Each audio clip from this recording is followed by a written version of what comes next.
Well, this was a question that came up in our newsroom. Maybe it's come up in your household. Do you really need winter tires in Maine, or are your standard all seasons enough? We spoke with Tim Winkler, CEO of VIP Tires and Service, and ultimately it depends on your commute, of course, and what you're willing to compromise. All season is a little bit of a misnomer. In Maine especially, that's more like a 3-season tire. Let's compare, starting with a performance tire, something many cars come with because it gives you the best fuel economy. It's not going to be near as good in the wintertime and on the coldest roads and in the snow as some of the other tires we're going to talk about.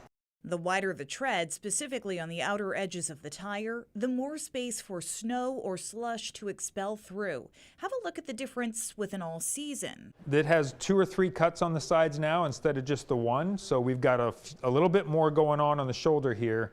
You've got a little bit wider gaps, so the wet traction on a tire like this is going to be better. It's going to exhaust rain better on the roads, and it's going to have some better snow capabilities, light snow. You're not really going to, this material is not designed for your extreme cold days. What do you mean it's not built for cold days? Does that mean ice on the road, or does that mean the cold air actually affects the tire itself? The cold air itself. So rubber and all the compounds that they put into these tires behave differently in different temperatures. So when you start getting along the range of a tire towards a winter tire or a snow tire, you have a compound that is specifically designed to stay softer in the really cold weather. But when you do that, you lose mileage. So a tire like that, if you run it when it's hot, is going to wear out very, very quickly because it's a softer compound. Okay, so there was a difference between an all season and an all weather. What are we looking at with the all weather? Let's take a look at that one. Look at all these little cuts in here. We've got all these jagged edges, they call them.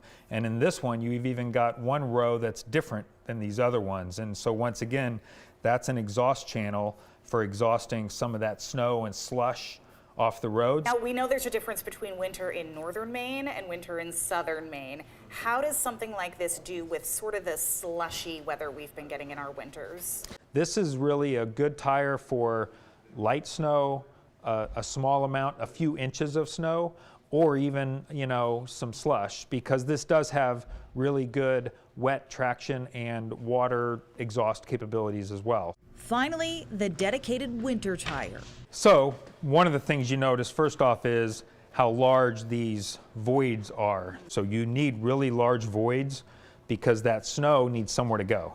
We talked about compromise. What are you losing with this? So your rolling resistance is going to be higher, meaning you're not going to get as good fuel economy.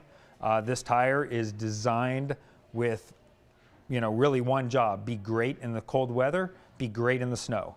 And so it's not going to be as good when you start talking about warmer days, and it's not going to be as good at giving you that excellent fuel economy that so many people are looking for today. This clearly made for studs too, which you can run without. When you're running with metal studs, it's awesome when you're going to be out to the mountains or you're on roads that don't get plowed very often and you're driving on ice. But for a lot of people, they might be on those kind of roads a little bit, and for a lot of their driving, they're on a perfectly paved, plowed, dry road. Those studs are actually going to lengthen your braking distance. So it takes longer to stop that car on a dry road when you've got studs in the tire. One final note from the tire expert: some people think all-wheel drive means they don't need tougher tires. Tim Winkler says that just gets you going. The tires are what help you stop.